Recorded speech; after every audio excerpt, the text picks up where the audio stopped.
Alright lads, so today alongside the information that we did get in regards to the 1000-year Blood Resurrections, if you haven't already seen that, I recommend you to check it out. Easily some of the best resurrections that we have received to date. But alongside that information, we did get that the Toshiro and Cang banner, right?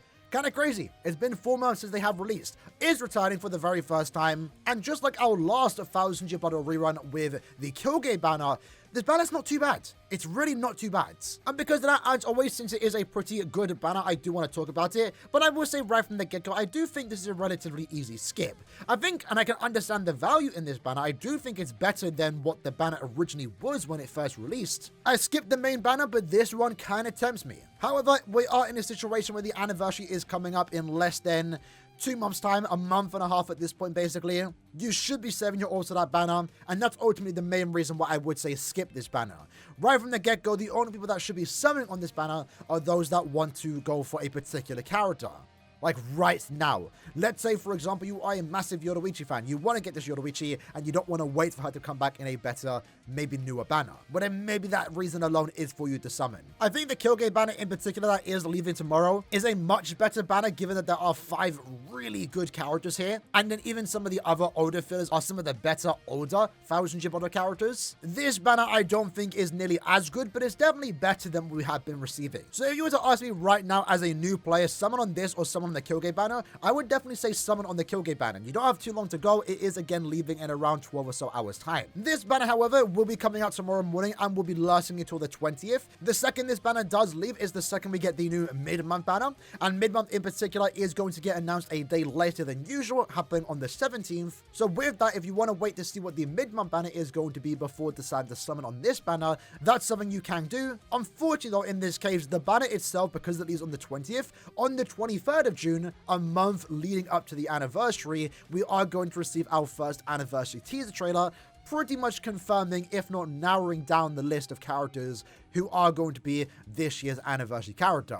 That's definitely the biggest thing to happen this month, and all eyes should be on that trailer that is again releasing on the 23rd of June. And again, that's ultimately the main reason why I would say people should skip this banner, despite the character selection not being too bad. It's just right now is not the best time to do that. The worst time to summon on a banner like this, you know, going all in, spending all your orbs, is right before an anniversary teaser trailer. We have no idea what the anniversary will be, but on the 23rd, we'll have a clearer picture. At the same time, before we even do talk about the characters, it's always worth mentioning the upcoming end of month banner is going to be 3 swimsuit characters, and we have no idea what character selection will be this year, but there is a lot of anticipation, maybe wrong anticipation, that it could be Burn the Witch swimsuits, that it could be Bambi, 1000-year Blood War swimsuits. Now, there's nothing to suggest that really, but that's the overall hope in the community. And since it has a technical potential chance to happen, well, you don't want to be caught with no orbs right before a banner like that. And swimsuit banners in general are usually overall very solid banners because it's the last banner before the anniversary. We don't get a banner after June end the month. With that said, though, having a close look at the actual characters, first up we have Cang. Now, Cang is the best character in this banner. He's actually a very, very solid character, and someone I do hope to pull sometime in the future. He's a speed Quincy Stunritter with the hollow kill ability, and as of right now, he's currently the best gauge character that we do have existing in this game. The reason for that is because his damage output is actually very high, being Frenzy +2, a 120% SP boost upon inflicting status ailments, and he does have an increased chance to inflict status ailments, and then he also does have a 50% Berserker, with some other good utility effects like multi-barrier, built-in strong attack recharge, and then it's also most importantly worth mentioning that he is a gauge character with a very easy time stacking that gauge since he starts the gauge with 70%. When he activates the gauge, it reduces his strong attack cooldown by 30%, and he also does have gauge rampage, so every kill that he does get, he's overall filling up the gauge a lot faster. This is important to note too, because when he does activate the gauge, he then gets an additional Frenzy +1, taking his overall damage output to a 120% SP boost, Frenzy +3, 50% Berserker, and then 40% more damage to frozen enemies. That's actually very, very high.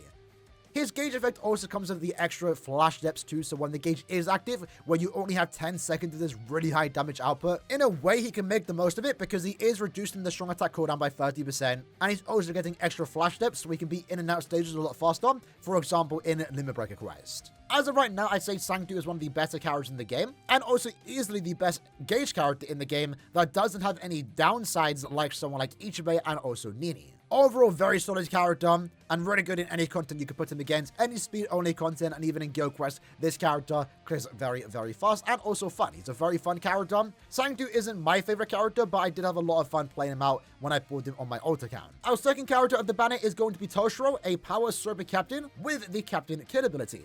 He's best described as a Guild Quest character, and that's realistically all he's going to be. Sure, you can use him outside of Guild Quest, but realistically, you only want to use him in the melee Captain Guild Quest. His damage output, of course, is actually very high, having Flurry plus 2 in Guild Quest, more melee damage, more killer effects, a 90% normal attack damage increase with long reach, and also a boost SA2 with the booster skill. He's a very, very solid normal attack damage character, does exactly what you want, and that is to make the melee Captain Guild Quest a lot easier. Especially if we ever get the Nightmare Guild Quest, he's going to be one of the better ones to use. However, it's important to understand this character is definitely replaceable. Sure, while he is the best no-attack damage character for that phase, the best team booster for that phase, there are other good serviceable normal attack damage characters, and at the same time, the best team for the melee Captain Guild Quest does not consist of Toshiro, as Yachi Unohana does all the work. Her, with Akon and also Shinji, is good enough to the point that I've never needed this character. I didn't pull for him because I just don't need him. He doesn't make my team better, so unfortunately Toshiro for me isn't really the greatest character. I understand that he's good, but in the best team possible, he doesn't fit in it. So for me, not really a character worth pulling for, unless again you are a Toshiro. Cool visuals, cool character, just not needed. Byakuya though is a technique super captain with the no affiliation kill ability, a very similar character to Toshiro in the sense that he wants to be used in Guild Quests, and he is going to serve as your team booster. Unfortunately for his case, he is an SP character, which makes him a bit awkward when being a booster character. Preferably you do want it to be no attack damage characters like Toshiro, but Byakuya's damage output is actually pretty high, frenzy plus 2, 40% more damage to weakened enemies, a boost SA2 with the booster skill, and then he does have 40% more strong attack damage at full stamina, with the additional 30% more damage at full stamina.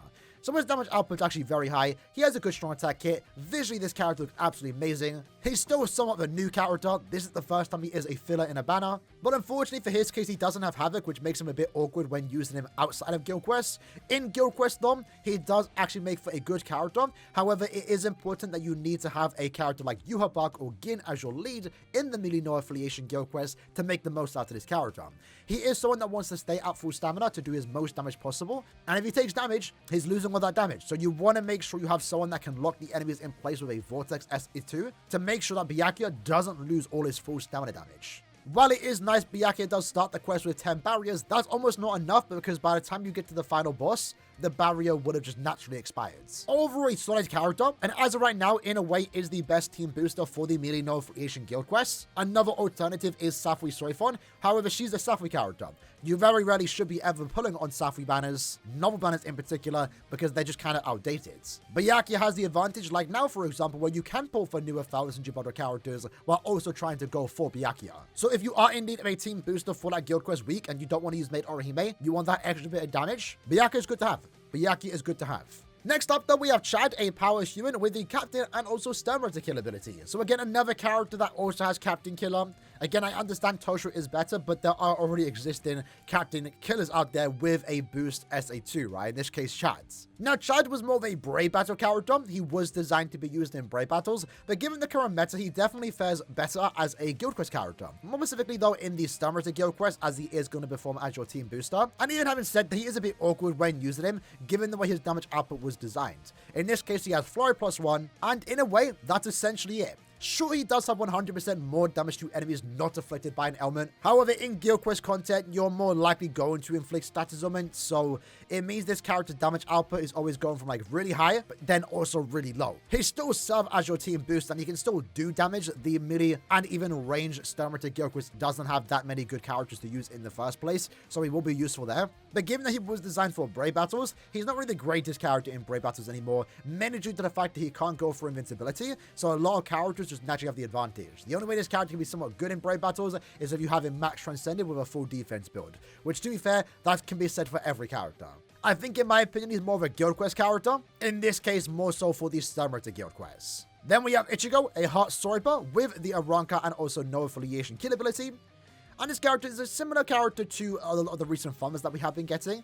And this character, for the most part, you know, when on release, was the ultimate all-arounder to a certain extent. As of right now, I think he's more of an IT character, which is awkward because he's not a farming character. You don't get any additional potions by using him, but he does make very quick work of inheritance trials, given that he does have frenzy +2, he's immune to every stats element, he has 100% more damage to enemies not afflicted by an ailment, and he also does have Pierce Iron Skin, so that makes him really, really good. He has Long Stride built in. He's an overall very fun character, very solid character. But in Guild Quest content, because he is a character that doesn't inflict stats damage, it is definitely very awkward using him. And in Inheritance Trials, while he is a great character, there are already existing farmers that are just better off bringing. But he is definitely still a solid character, someone that I like using every now and then. And visually, most importantly, he just looks like a fun character. Maybe it's nostalgic talking. Granted, he is only, not even 2 years old yet, but he was the first Ichigo to have the correct Getuga colors. It is the full bring design of Ichigo too, which always has a sweet spot for me. So I still like this character, although I will be honest, I don't use him all too often. Nemi, for the most part, is going to be a resurrectable character,